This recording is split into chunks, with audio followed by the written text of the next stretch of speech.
एक बार भगवान विष्णु जी शेषनाग पर बैठे बैठे बोर हो गए और उन्होंने धरती पर घूमने का विचार मन में किया। वैसे भी कई साल बीत गए थे धरती पर आए और वह अपनी यात्रा की तैयारी में लग गए। स्वामी को तैयार होता देखकर लक्ष्मी माँ ने पूछा, आज सुबह सुबह कहाँ जाने की तैयारी हो रही है? विष्णु जी ने कहा, लक्ष्मी मैं धरती लोक पर घूमने जा रहा हूँ।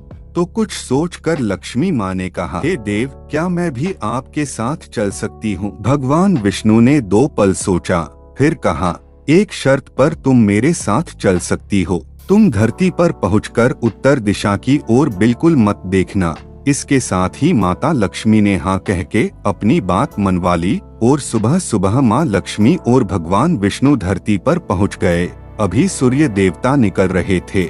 रात बरसात होकर हटी थी। चारों ओर हरियाली ही हरियाली थी। उस समय चारों ओर बहुत शांति थी और धरती बहुत ही सुंदर दिख रही थी और माँ लक्ष्मी मंत्र मुग्ध होकर धरती को देख रही थी और भूल गई कि पति को क्या वचन देकर आई है और चारों ओर देखती हुई कब उत्तर दिशा की ओर देखने लगी पता ही नहीं चला। उत्तर दिशा में माँ लक्ष्मी को एक बहुत ही सुंदर बगीचा नजर आया और उस तरफ से भीनी भीनी खुशबू आ रही थी और बहुत ही सुंदर सुंदर फूल खिले थे। यह एक फूलों का खेत था और माँ लक्ष्मी बिना सोचे समझे उस खेत में गई और एक सुंदर सा फूल तोड़ लाई। लेकिन यह क्या? जब माँ लक्ष्मी भगवान विष्णु के पास वापस आई तो भगवान विष्णु की आंखों में आंसू थे और भगवान विष्णु ने माँ लक्ष्मी को कहा कि कभी भी किसी से बिना पूछे उसका कुछ भी नहीं लेना चाहिए और साथ ही अपना वचन भी याद दिलाया। माँ लक्ष्मी को अपनी भूल का पता चला तो उन्होंने भगवान विष्णु से इस भूल की माफी मांगी। तो भगवान विष्णु ने कहा कि जो तुमने जो भूल की है उसकी सजा तो तुम्हें जरूर मिलेगी। तो दोस्तों, कहानी में आगे बढ़े तब तक माँ लक्ष्मी का नाम लेकर कहानी को लाइक और सब्सक्राइब जरूर कर लेना, क्योंकि आगे आने वाली कहानी का नोटिफिकेशन आप तक सबसे पहले पहुँचे। आगे नारायण कहते हैं, जिस माली के खेत से तुमने बिना पूछे फूल तोड़ा है, यह एक प्रकार की चोरी है। इसलिए अब तुम 3 साल तक माली के घर नौकर बनकर रहे। उसके बाद मैं तुम्हें बैकुंठ में वापस बुलाऊंगा। माँ लक्ष्मी ने चुपचाप सर झुकाकर हाँ कर दी। आजकल की लक्ष्मी थोड़े थी और माँ लक्ष्मी एक गरीब औरत का रूप धारण करके उस खेत के मालिक के घर गई।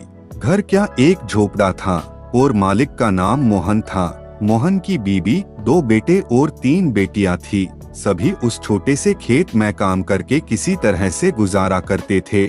माँ लक्ष्मी जब एक साधारण और गरीब औरत बनकर मोहन के झोपड़े पर गई तो मोहन ने पूछा, बहन तुम कौन हो और इस समय तुम्हें क्या चाहिए?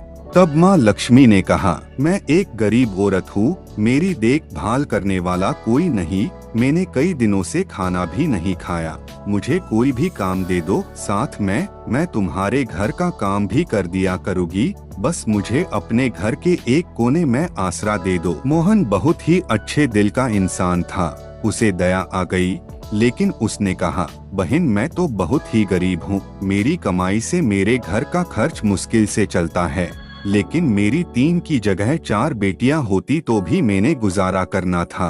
अगर तुम मेरी बेटी बनकर जैसा रूखा सूखा हम खाते हैं उसमें खुश रह सकती हो तो बेटी अंदर आ जाओ। मोहन ने माँ लक्ष्मी को अपने झोपड़े में शरण दे दी और माँ लक्ष्मी 3 साल उस मोहन के घर पर नौकरानी बनकर रही। जिस दिन माँ लक्ष्मी मोहन के घर आई थी उससे दूसरे दिन ही मोहन को इतनी आमदनी हुई कि फूलों की आमदनी से उसने एक गाय खरीद ली। फिर धीरे धीरे मोहन ने काफी जमीन खरीद ली और सबने अच्छे अच्छे कपड़े भी बनवा लिए और फिर एक बड़ा पक्का घर भी बनवा लिया। बेटियों और बीबी ने गहने भी बनवा लिए और अब मकान भी बहुत बड़ा बना लिया था। मोहन हमेशा सोचता था कि मुझे यह सब इस महिला के आने के बाद मिला है, इस बेटी के रूप में मेरी किस्मत आ गई है। ऐसे ही अब 2 से 5 साल बीत गए थे, लेकिन माँ लक्ष्मी अब भी घर में और खेत में काम करती थी। एक दिन मोहन जब अपने खेतों से काम खत्म करके घर आया तो उसने अपने घर के सामने द्वार पर एक देवी स्वरूप गहनों से लदी एक औरत को देखा। ध्यान से देखकर पहचान गया, अरे यह तो मेरी मुँह बोली चौथी बेटी यानी वही औरत है और पहचान गया कि यह तो माँ लक्ष्मी है। तब तक तो मोहन का पूरा परिवार बाहर आ गया था और सब हैरान होकर माँ लक्ष्मी को देख रहे थे। मोहन बोला, है माँ हमें माफ कर, हमने तेरे से अनजाने में ही घर और खेत में काम करवाया है। माँ यह कैसा अपराध हो गया है, माँ हम सबको माफ कर दे।